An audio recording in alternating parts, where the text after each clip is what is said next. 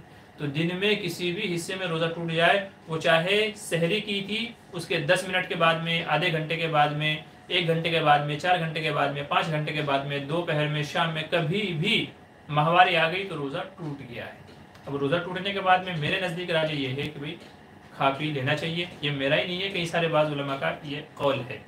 ٹھیک ہے، تو کھانے پینے کی اجازت ہے. آگے چلیے. سبیرہ بیگم کہنا السلام علیکم ورحمۃ اللہ وبرکاتہ، قرآن پڑھنے کے بعد کیسے بخشنا ہے؟ دیکھو قرآن کو بخشنے کا طریقہ یہ ہے کہ آدمی دل میں یہ نیت کر لے، یہ ارادہ کر لے کہ اللہ میں نے جو قرآن کریم پڑھا ہے اس کا ثواب سب سے پہلے حضور صلی اللہ علیہ وسلم کی روح مبارک کو، چونکہ آپ کی امت پر بڑے احسانات ہیں تو اس کا ثواب حضور صلی اللہ علیہ وسلم کی روح کو، پھر جتنی بھی امت آج تک اس دنیا سے جا چکی ہے آدم علیہ السلام سے لے کر کے ان کی روحوں کو بھی اس کا ثواب پہنچا، اور خاص میں نے اپنے جس رشتہ دار بھائی بہن ماں باپ جس کے لیے بھی میں نے پڑھا ہے اس کی روح کو اس کا پورا پورا ثواب پہنچا. اور اس قرآن کریم کی برکت سے اس کی مغفرت کے فیصلے فرما، بخشش کے فیصلے فرما، قبر میں آسانی پیدا فرما اور اس کے لیے جنت الفردوس کے فیصلے فرما.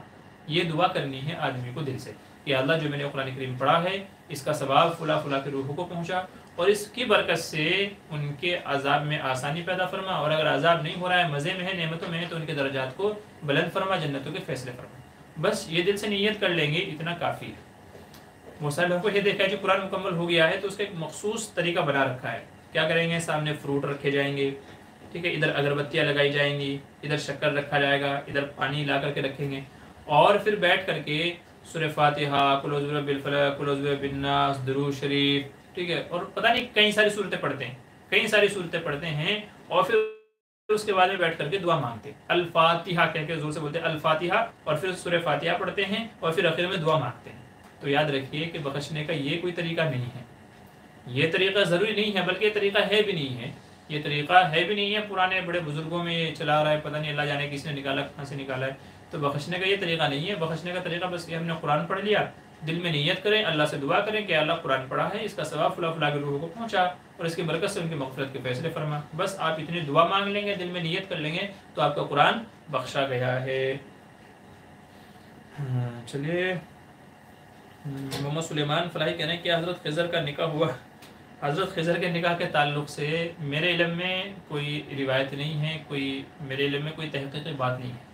جن لوگوں نے حیات خضر پہ کتابیں لکھی ہیں آپ ان کا مطالعہ کر لیجئے تو شاید آپ کو اس سے معلوم ہو جائے گا۔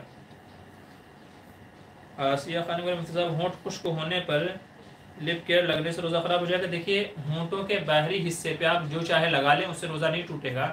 شرط یہ ہے کہ منہ کے اندر اس کا ذائقہ نہیں جانا چاہیے، حلق میں اس کا ذائقہ نہیں جانا چاہیے۔ ہونٹ خشک ہو گئے تو آپ باہری حصے پہ لگا لیں، کوئی مسئلہ نہیں ہے، بس منہ میں اندر نہیں جانا چاہیے، ٹھیک ہے؟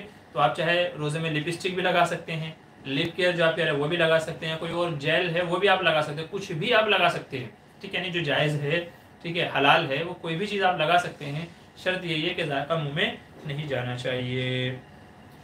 مسلمان کہتے ہیں چینل چلانے پر جو پیسے ملتے ہیں کیا وہ رقم جائز ہے؟ بھائی یوٹیوب وغیرہ سے جو انکم آتی ہے وہ حلال ہے کہ حرام ہے؟ اس پہ میری دو ویڈیو موجود ہیں، اور مفتی طارق مسعود صاحب کی بھی اس کے اوپر ویڈیو موجود ہے، انہوں نے بھی بہت اچھے سے اس کو ایکسپلین کیا ہے۔ تو میری آپ سے گزارش ہے کہ آپ میری ویڈیو بھی دیکھ لیں، مفتی صاحب کی ویڈیو بھی دیکھ لیں، انشاءاللہ سارا مسئلہ خلاصہ آپ کو وہاں معلوم پڑ جائے گا۔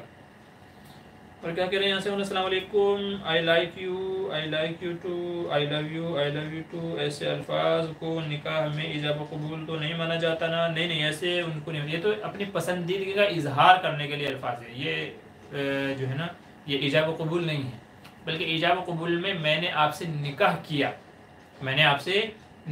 کیا، اس طرح کے الفاظ بولنا ضروری ہے، نکاح والے الفاظ ضروری ہیں، ٹھیک ہے؟ یا بعض علماء کہتے ہیں میں نے اپنے آپ کو ہدیہ کیا، ہبہ کیا، تو ہدیہ یا ہبہ کے الفاظ بعض علماء کے نزدیک نہیں، تو بالاتفاق نکاح کا لفظ بولنا ضروری ہے کہ میں نے آپ سے نکاح کیا تو ہی ایجاب قبول ہوگا، I like you, I love you ان سے نہیں ہوگا۔ اگر ایسا ہونے لگے نا تو آدھی دنیا کا نکاح جو ہے نا فیس بک پہ اور واٹس ایپ پہ اور اس پہ ہو جائے آن لائن، اگر ہونے لگے تو آن لائن آدھی دنیا کا نکاح ہو جائے ایسے ہی، تو ایسے نکاح نہیں ہوتا ہے۔ بالوں میں کلر لگایا جا سکتا ہے روزے میں؟ جی ہاں، بالوں میں کلر لگایا جا سکتا ہے، کوئی حرج کی بات نہیں ہے، جو آپ کو لگانا ہے آپ لگا لیں، لیکن نمازوں کا خیال رکھیں کہ آپ بالوں میں کلر کر لیں گے تو پھر ظاہر سی بات ہے ایک وقت تک 2 گھنٹہ 4 گھنٹہ آپ کو اسی حالت میں رہنا پڑتا ہے، جب وہ سوکھ جائے گا اس کو دھوئیں گے پھر وہ کریں گے، اس کے بعد آپ نماز پڑھ سکتے ہیں، تو لگانے میں تو کوئی حرج نہیں ہے، روزے پہ تو اس سے کوئی فرق نہیں پڑے گا، بس یہ ہے کہ آپ اپنی نمازوں وغیرہ کے اوقات کا خیال رکھیں۔ تو صرف خان کے لیے روزہ رکھ کر دن بھر سونا، اس سے روزے کا اجر ملے گا، اور روزہ خور کیسے کہتے ہیں؟ بہت سے لوگ روزہ نہیں رکھتے اور روزے دار کے سامنے بھی کھاتے ہیں۔ دیکھیں، روزہ نہ رکھنا بھی گناہ ہے اور روزے دار کے سامنے کھانا بھی گناہ ہے، کیونکہ اس سے اس کی بھوک اور شدت بڑھ جائے گی، روزہ اس کو زیادہ محسوس ہوگا، تو آپ خود بھی نہیں رکھ رہے ہیں، دوسروں کو بھی للچا رہے ہیں، یہ انسانی فطرت ہے، کھانا سامنے ہوتا ہے تو پھر منہ میں پانی آتا ہے، تو اس لیے روزے داروں کے سامنے کھانا بھی صحیح نہیں ہے۔ روزہ خور اسی کو کہتے ہیں کہ جو روزہ کھا گیا، روزہ خور کا مطلب یہ ہے کہ جو روزہ کھا گیا اور جو روزے میں کھا رہا ہے، مطلب اس نے روزہ نہیں رکھا ہے، تو اسی کو کیا کہتے ہیں ہمارے یہاں؟ روزہ خور کہتے ہیں، کہ روزہ بھی کھا گیا اور روزے میں کھا بھی رہا ہے، مطلب اس نے روزہ نہیں رکھا ہے، تو اسے کہتے ہیں روزہ خور۔ اور روزے دار، دار کے معنی فارسی میں رکھنے کے آتے ہیں، دار کے معنی فارسی میں رکھنے کے آتے ہیں، تو روزے دار مطلب ہوتا ہے کہ اس نے روزہ رکھا ہوا ہے سنبھال کے، اس نے روزہ کھایا نہیں ہے، اس نے روزہ توڑا نہیں ہے، تو یہ روزے دار کا مطلب ہوتا ہے، روزے دار مطلب روزہ رکھنے والا، جس نے روزے کی حفاظت کی ہے۔ اب رہ گیا مسئلہ ہے کہ روزہ رکھ کر کے دن بھر سونا کیسا ہے، تو وہ تو آپ کی مرضی ہے، اگر آپ کے پاس کوئی کام کاج نہیں ہے، اگر کوئی کام کاج نہیں ہے آپ کے پاس میں، تو آپ سونا چاہے تو سو لیں۔ ہمارے ادھر ایک شخص ہے جس کو کھیتی باڑی کی دھن ہے، مطلب اس کو کھیتی باڑی کا اتنا جنون ہے، کھیتی کرنے کا اس کو اتنا جنون ہے جس کی کوئی انتہا نہیں ہے۔ اس کے گھر کا ایک واقعہ ہے، مطلب اس کے جیب میں ایک روٹی، اس پہ گھی چٹنی لگا رہے گا، اس کو پنی میں ڈال کے جیب میں ڈال کے رکھتا ہے، اور کھیت میں ہی رہتا ہے دن بھر، یہاں سے پودے صاف کر رہا ہے، پانی ڈال رہا ہے، یوں کر رہا ہے، منہ کر رہا ہے، مطلب وہ کھیت میں ہی ہے دن بھر، اور جب بھوک لگی تو جیب میں سے وہ روٹی نکالی اور کھا لی۔ تو یہ اس کا مزاج ہے، برسوں سے، آج سے نہیں، برسوں سے ہم بچپن سے دیکھتے ہوئے آ رہے ہیں۔ تو کہتے ہیں کہ اس کے یہاں ایک بار مہمان آ گئے، تو اب اس کو جانا تھا کھیت پہ، اب مہمان کافی دیر سے بیٹھے رہے، ان کو چائے پلا دی، ان کی تواضع کر دی، ان کی جو بھی کرنا تھا، لیکن مہمان پھر وہیں بیٹھے ہوئے ہیں۔ تو اب وہ غصے میں، اس کو جانا تھا کھیت پہ، اب مہمان آئے ہوئے ہیں تو ان کو چھوڑ کے کیسے جائے، تو ان کو غصے میں کہہ رہا ہے کہ بھائی تم لوگ آئے، تمہیں کوئی کام کاج نہیں ہے کیا؟ تم لوگ جو آئے ہوئے ہو تمہیں کوئی کام کاج نہیں ہے کیا؟ اگر نہیں ہے بھائی میں تو جا رہا ہوں، تم لوگ بیٹھو یہاں آرام سے۔ تو اس کو اتنا جنون تھا کہ وہ اس دن مہمانوں کی وجہ سے بھی وہاں نہیں رک پایا، بولتا ہے بھائی کوئی کام کاج نہیں ہے، میں تو جا رہا ہوں، ٹھیک ہے۔ تو اگر آپ کو کوئی کام کاج نہیں ہے تو آپ سو جاؤ، کوئی آپ کو منع نہیں کرتا ہے، لیکن یاد رکھیے کہ آدمی سویا رہے گا تو اس کو روزے کا احساس نہیں ہوگا، روزے کا احساس نہیں ہوگا۔ روزے کا مقصد یہ ہے، روزے کے بہت سارے فائدے بیان کیے ہیں شیخ نے فضائل اعمال میں، روزے کے بے شمار فائدے بیان کیے گئے ہیں، بے شمار حکمتیں بیان کی ہیں۔ روزہ رکھوایا کیوں جا رہا ہے؟ روزہ رکھوایا کیوں جا رہا ہے؟ اس کا ایک مقصد ہے نفس کے اندر تقوی پیدا ہو جائے، جیسے کہ قرآن کریم میں کہا گیا یا ایھا الذین آمنوا کتب علیکم الصیام کما کتب علی الذین من قبلکم لعلکم تتقون، تاکہ تقوی تمہارے اندر پیدا ہو جائے، تم اللہ سے ڈرنے والے بن جاؤ، پرہیزگاری تمہارے اندر آ جائے۔ یہ روزے کا ایک مقصد بیان کیا گیا۔ دوسرا مقصد یہ ہے کہ جب بھوک پیاس لگے گی تو نفس پر کنٹرول، قابو ہوگا، خواہشوں پر کنٹرول ہوگا۔ تیسرا ایک مقصد یہ بیان کیا گیا کہ جو غریب بھوکے لوگ ہیں، جنہیں ایک وقت کا کھانا میسر نہیں ہوتا ہے، جو سال بھر بھوکے رہتے ہیں، کبھی کھانا مل گیا کبھی نہیں ملا بیچارہ، تو ان کے بھوک کا احساس کرنا مقصد ہے کہ وہ غریب لوگ کیسے جیتے ہوں گے۔ تو ہمیں چاہیے جو مالدار ہیں کہ ہم ان کی بھی مدد کریں، تو روزہ رکھوا کر کے غریبوں کے حال پر ترس کھانا اور ان سے ہمدردی پیدا کرنا مقصد ہے کہ جب میرا ایک مہینے میں یہ حال ہے کہ میں دن بھر نہیں کھاتا ہوں تو میری کیا حالت بگڑ جاتی ہے، کیسے بھوک مجھے لگتی ہے، تو میرا ایک مہینے میں یہ حال ہو جاتا ہے، تو سوچنے کی بات ہے کہ جن کو 11 مہینے جن کی یہی حالت رہتی ہے، کبھی مل گیا کبھی نہیں ملا، تو ان کا کیا عالم ہوتا ہوگا۔ تو یہ آپ کو جب ہی حاصل ہو سکتا ہے کہ جب آپ روزہ رکھ کر کے صرف سوئیں نہیں بلکہ روزہ رکھ کر کے دن میں کام کاج کریں، تبھی ہے تو آپ کو بھوک کا احساس ہوگا۔ جب بھوک کا احساس ہوگا تو جو روزے کا اصل مقصد ہے، روزے کی جو اصل روح ہے، روزے کی جو اصل روح ہے وہ تبھی آپ کو حاصل ہوگی جب آپ کو بھوک لگے گی اور آپ اس کے اوپر کنٹرول کریں گے، آپ اس کے اوپر صبر کریں گے۔ اس لیے حدیث میں کیا کہا گیا، ہوا شہر الصبر، یہ کیا ہے؟ صبر کا مہینہ ہے۔ تو بندہ صبر کب کرے گا؟ جب بھوک لگے گی، اور جب آدمی سویا ہوا ہے تو نہ بھوک لگے گی نہ کسی چیز کا احساس ہوگا، تو صبر بھی جاتا رہا۔ تو روزے کے جتنے بھی مقاصد ہیں، اگر بندہ سو جائے گا روزہ رکھ کر کے، وہ سارے فوت ہو جائیں گے، وہ سب حاصل ہی نہیں ہوں گے اس کو۔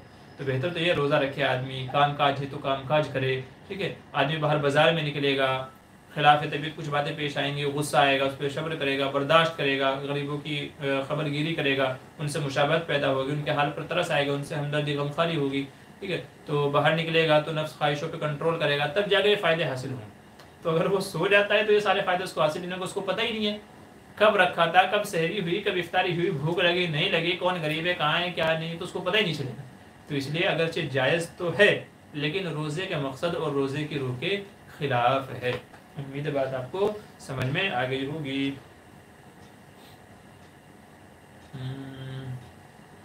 آگے چلیے توصیفان کریں۔ ایک عالم صاحب کو میں نے 8 رکعت اور 360 کا نمازی ہے کہتے سنا، تو اس کا کیا مطلب ہوتا ہے بتائیں؟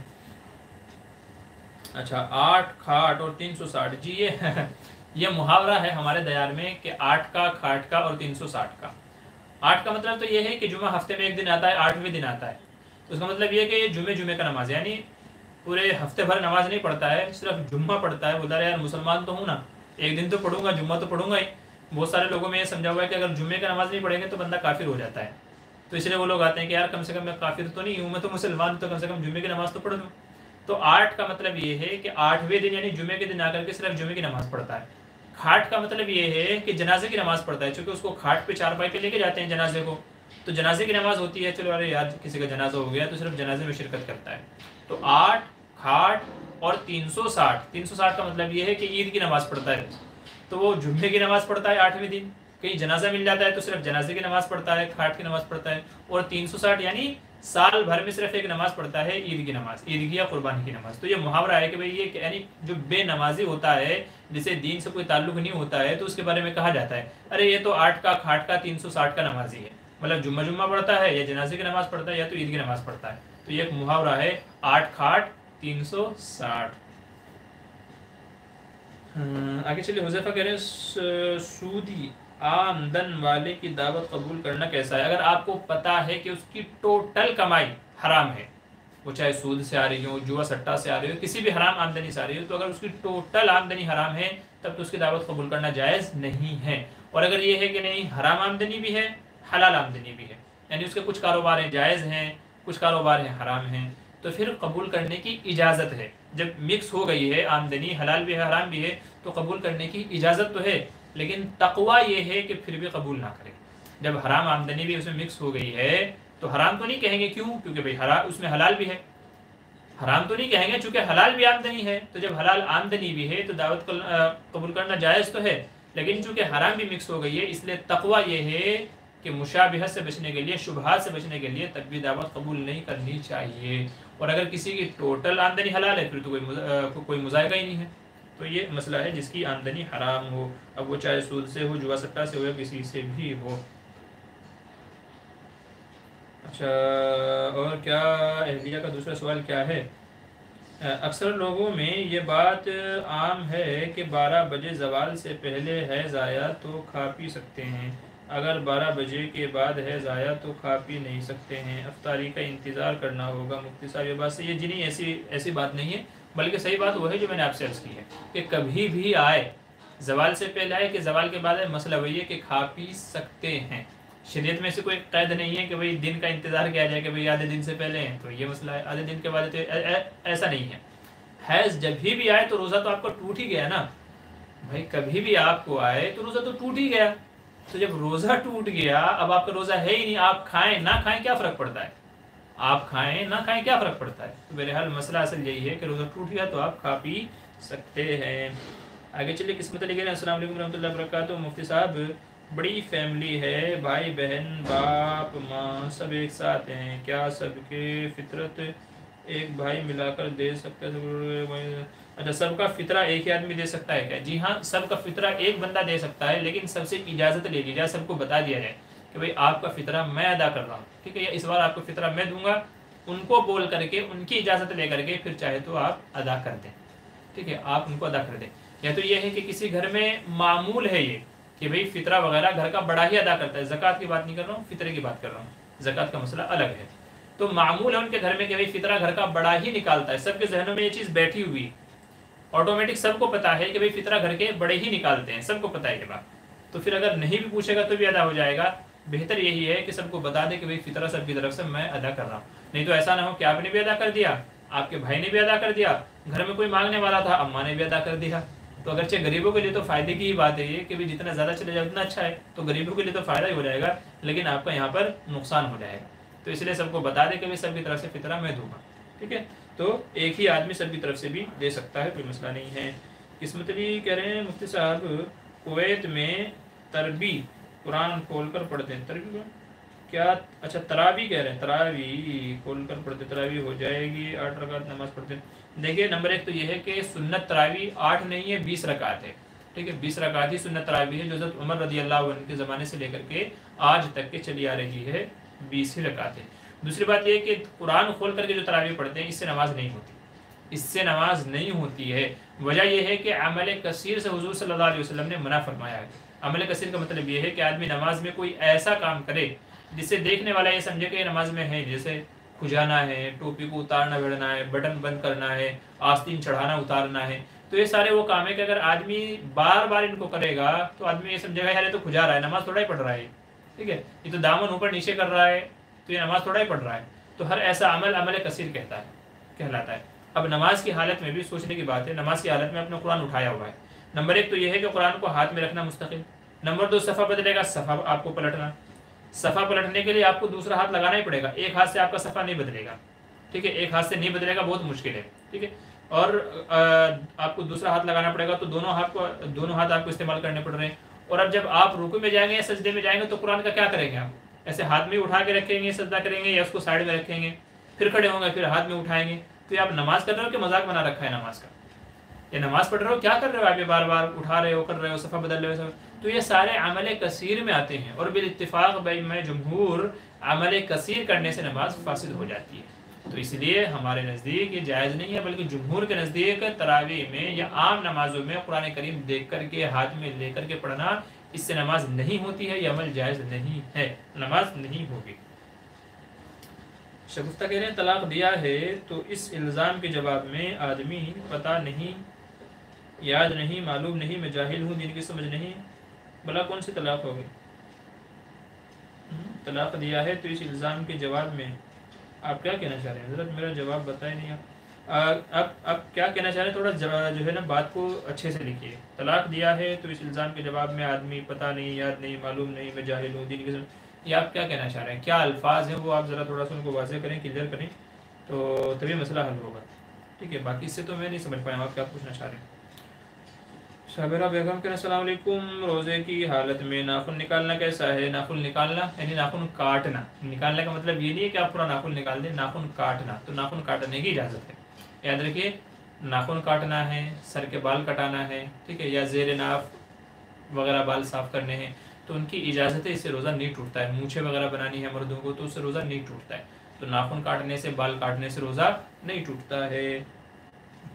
توصیف خان کہہ رہے ہیں کیا یہ صحیح ہے کہ جو لوگ رمضان کے روزے کا اجر اللہ نے نہیں بتایا اور مرنے کے بعد بندہ اس کا اجر پہ لے گا، اور اگر کسی کے 2 روزے چھوٹ جائیں تو کیا کرے؟ یہ کیا آپ کہہ رہے ہیں؟ کیا لکھ دیا آپ نے؟ یار بات تو کم سے کم صاف صاف لکھا کریں. بہرحال جو میں سمجھاؤں گا میں آپ کو بتا رہا ہوں. دیکھیے، روزے کا بدلہ کیا ہے؟ اللہ تبارک و تعالیٰ نے فرمایا ہے کہ اس کا بدلہ میں خود عطا کروں گا. اب وہ اللہ تعالیٰ کیا عطا کریں گے وہ اللہ بہتر جانتے ہیں. اس میں بھی علماء نے فرمایا کہ روزے کا بدلہ اللہ تعالیٰ فرمائیں گے میری رضا. روزے کا بدلہ تم نے روزہ میرے لیے رکھا ہے تو میں اس کا بدلہ دوں گا. اور بدلہ کیا ہے؟ میری رضا ہے کہ میں تم سے راضی ہو گیا. اور ظاہر ہے کہ اس سے بڑھ کر کے اور کیا بدلہ ہو سکتا ہے کہ جس سے اللہ راضی ہو جائیں. توحید تو یہ ہے کہ خدا حشر میں کہہ دے یہ بندہ 2 عالم سے خفا میرے لیے. تو جس سے اللہ راضی ہو جائیں تو اس کے بخشنے میں، مغفرت میں کیا شک ہو سکتا ہے؟ تو اللہ جس سے راضی ہو جائیں یہی سب سے بڑا اس کا اجر اور ثواب اور انعام ہے. اور بعض علماء نے یہ جو لفظ ہے نا اجزا بھی، کہ روزے کا بدلہ میں خود دوں گا، بعض نے اس کو مجہول پڑھا ہے اجزا بھی، کہ روزے کے بدلے میں اپنی ذات کو عطا کروں گا.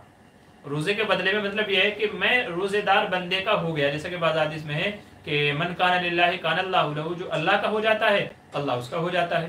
تو مطلب یہ ہے کہ اللہ تعالیٰ روزے دار کے ہو جائیں گے، یعنی جیسا روزے دار چاہے گا اللہ تعالیٰ ویسے فیصلے فرمائیں گے. جیسے بندہ چاہے گا اللہ تعالیٰ ویسے فیصلے فرمائیں گے.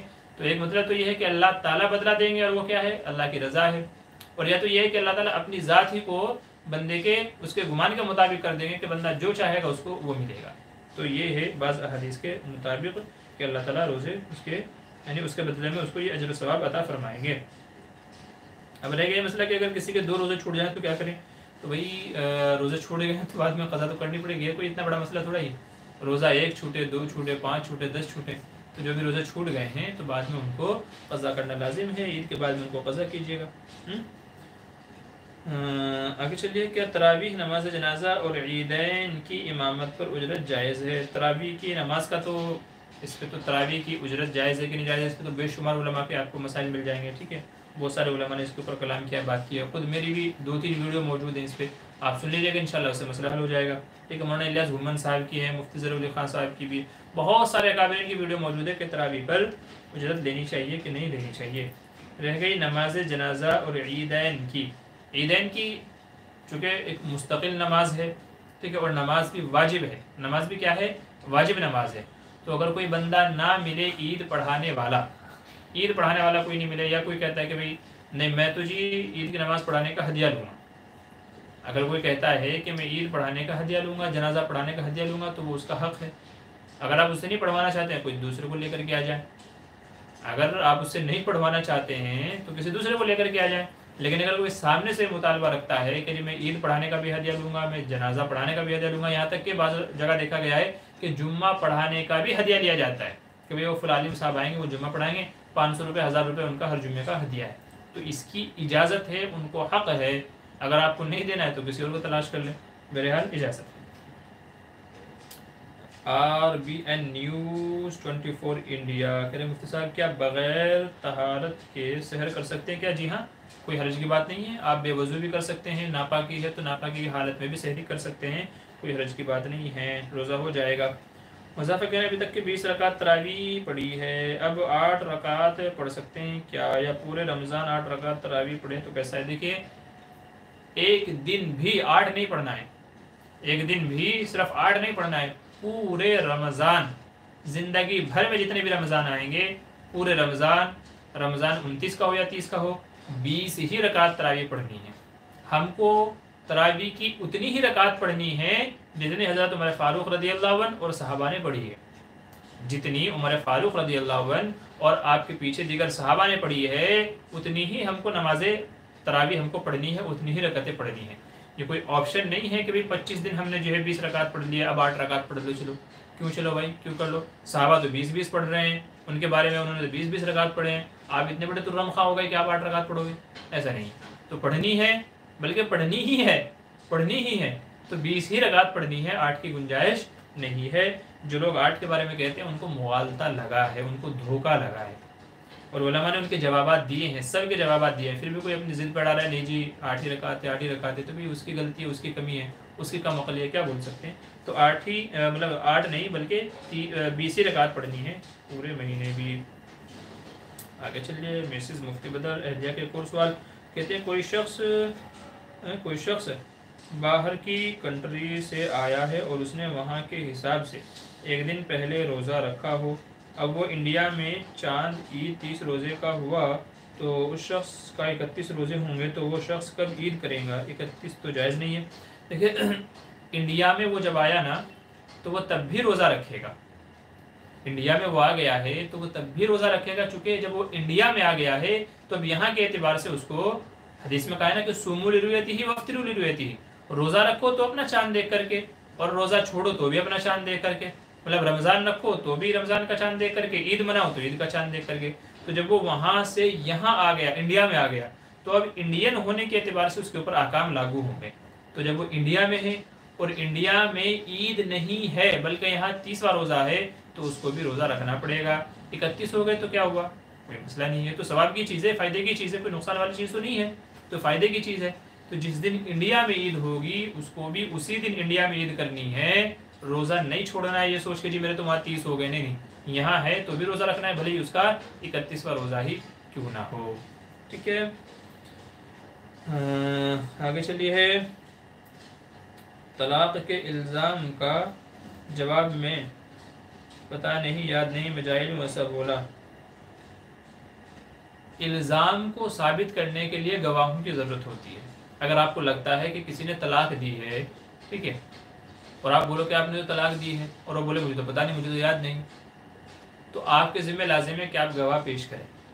اگر گواہ نہیں ہے تو پھر شوہر کی بات کا اعتبار کیا جائے، اگر وہ جھوٹ بول رہا ہے تو اس کا گناہ اس کے ذمہ ہے، لیکن اگر وہ کہتا ہے کہ مجھے یاد نہیں، مجھے پتہ نہیں ہے، اور آپ کے پاس گواہ نہیں ہے تو پھر شوہر کی بات کا اعتبار کیا جائے گا۔ چلیے مسئلہ یہی ہے۔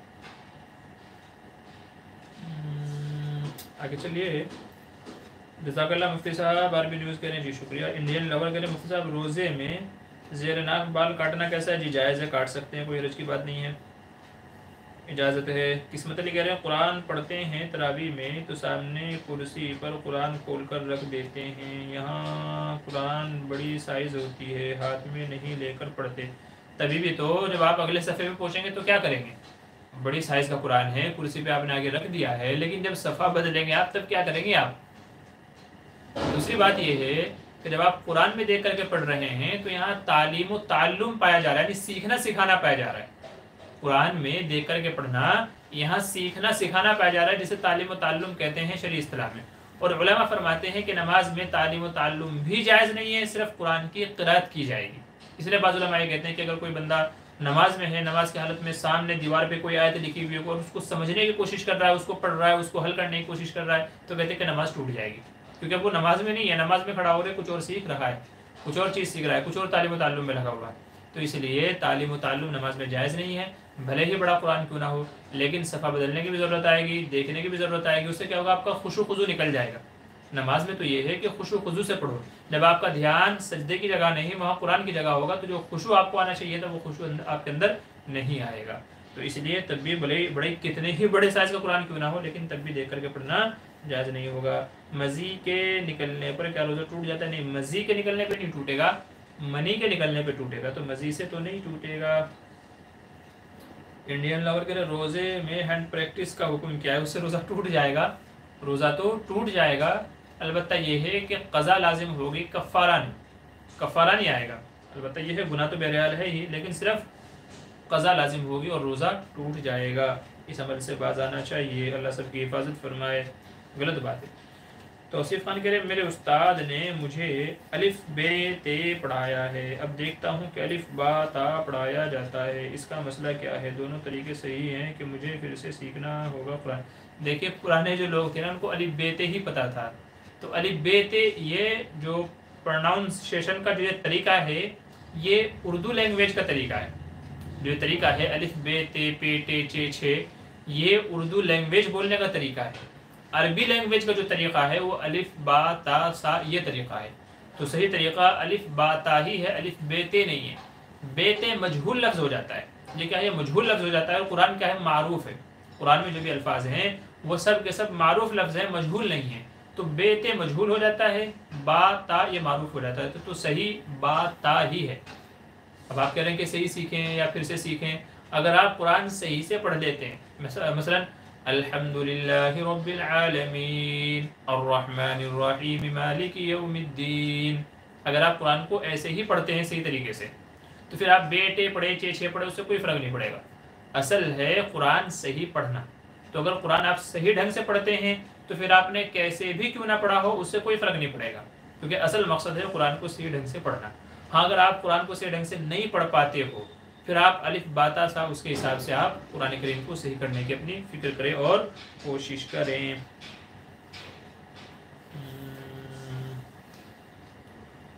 آگے چلیے مفتی صاحب، روزے کی حالت میں جی نہیں، اگر یہ جو آپ نے پوچھا ہے روزے کی حالت میں بوس و کنار کرنے سے روزہ نہیں ٹوٹتا ہے، ٹھیک ہے، روزے کی حالت میں، لیکن ایسا نہ ہو کہ یہ عمل روزہ ٹوٹنے کا ذریعہ نہ بن جائے، ایسا نہ ہو کہ یہ عمل روزہ ٹوٹنے کا ذریعہ نہ بن جائے۔ حدیث میں ایک واقعہ لکھا ہوا آتا ہے کہ آپ صلی اللہ علیہ وسلم کے پاس ایک بوڑھے شخص آئے، ایک بوڑھے صحابی آئے، اور انہوں نے روزے کی حالت میں اسی کی اجازت مانگی، آپ نے اجازت مرحمت فرما دی، ٹھیک ہے کر لو، بوس و کنار کی اجازت ہے۔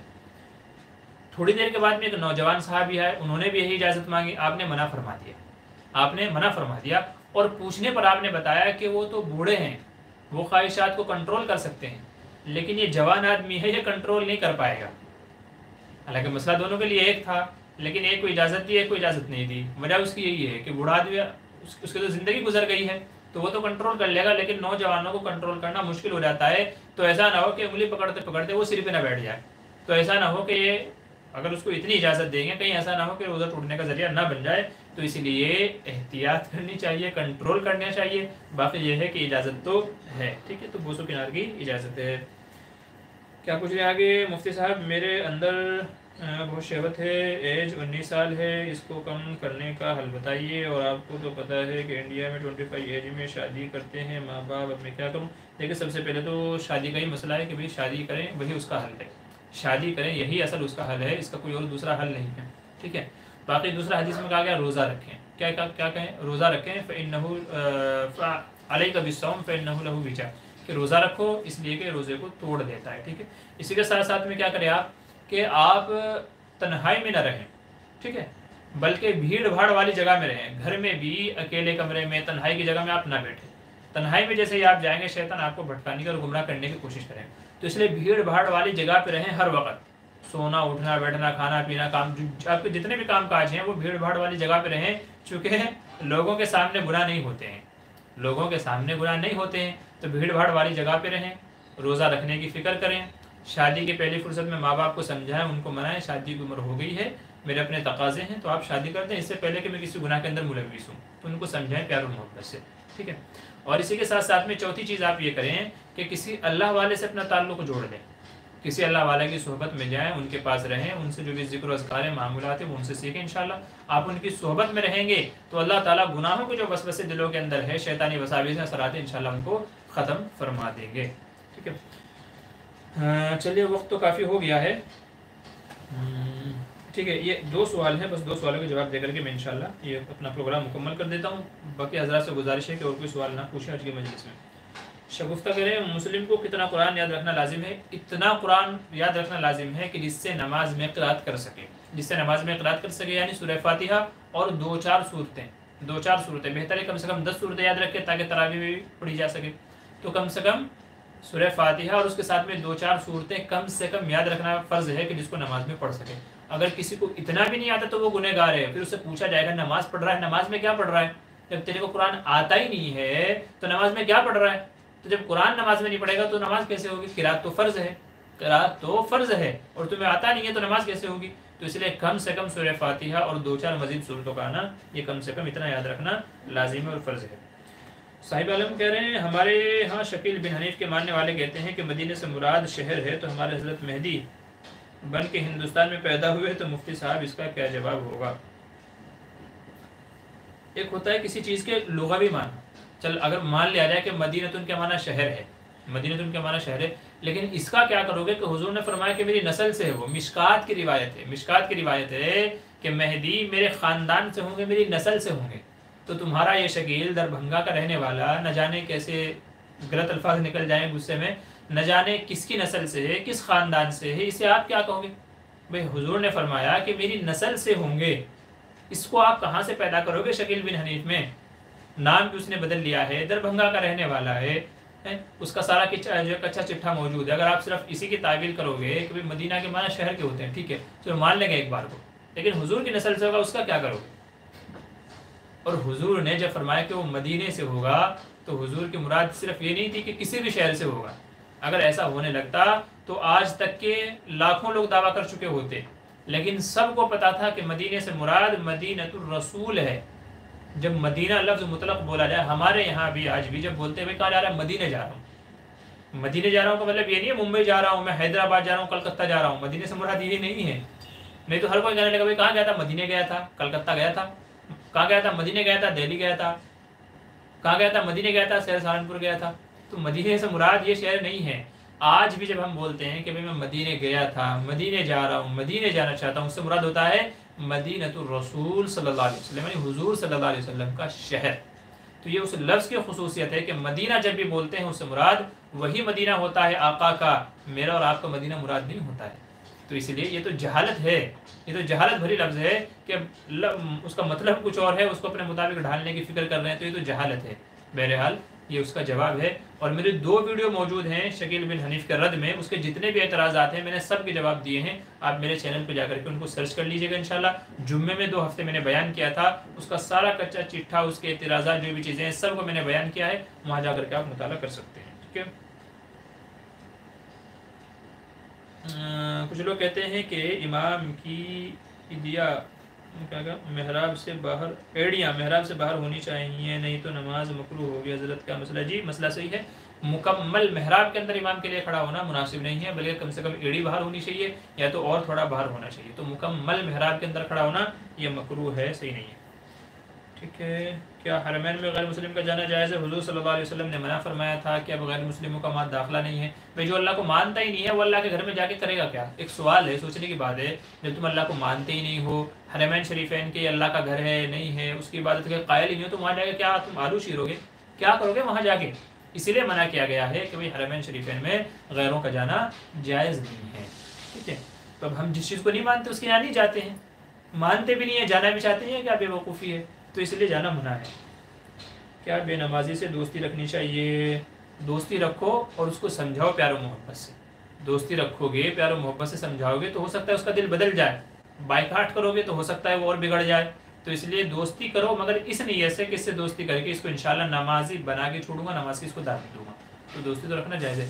ہاں اگر کسی کو آپ سمجھا رہے ہو، محنتیں کر رہے ہو، پھر بھی وہ نہیں مان رہا ہے، تو پھر اور آپ کو لگتا ہے کہ اگر دوستی توڑوں گا تو اسے عقل آئے گی، دوستی توڑوں گا تو عقل آئے گی اس کو، تو پھر علماء فرماتے ہیں کہ پھر آپ دین کی بنیاد پہ، اسلام کی بنیاد پہ پھر دوستی توڑنے کی اجازت ہو سکتی ہے، نہیں تو بہتر تو یہی ہے کہ بہترین نرم انداز میں پیار محبت سے دوستی کرے کہ اس کو سمجھایا جائے، بجھایا جائے۔